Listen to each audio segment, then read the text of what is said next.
अंधेर नगरी चौपट राज हुकूमत की जानिब से इस्लामाबाद इंटरनेशनल एयरपोर्ट को 15 साल की लीज पर देने का मामला तनाज़े का शिकार हो गया।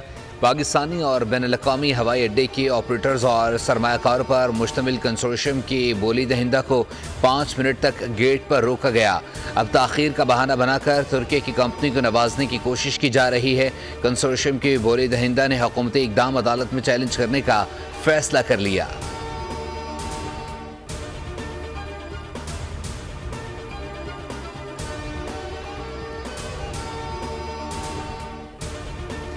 गज़ा पर इजरायली जारहियत का 1 साल, फ़लस्तीन के लिए पाकिस्तानी क़यादत एक ज़ुबान, इजहार यकजहती के लिए ऑल पार्टीज़ कॉन्फ्रेंस, इजरायली जारहियत की शदीद मज़म्मत, गज़ा में फ़ौरी जंगबंदी की करारदाद मंजूर, एलामिया जारी। सदर मुमलिकत आसिफ अली ज़रदारी ने कहा, इजरायली इक़दामात दुनिया को ख़तरे में डाल रहे हैं, अक़वाम मुत्तहिदा इजराइल को जारहियत से रोके।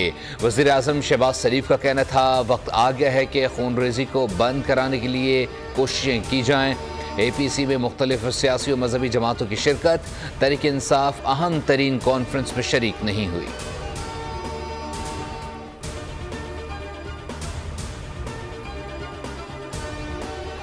गज़ा में इजरायली जारहियत को साल मुकम्मल होने पर हमास का वस्ती इजराइल पर मिसाइल हमला, सायरन बज उठे, लोगों में खौफ व हरास फैल गया। अल-कस्साम ब्रिगेड ने M90 किस्मी मिसाइल तल-अबीब पर फायर किए।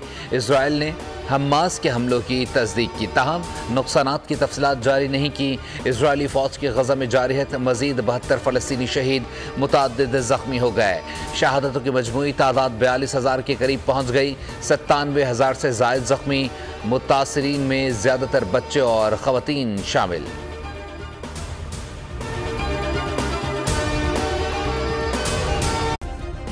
सब्सक्राइब करें और बेल दबाएं ताकि कोई खबर रह न जाए।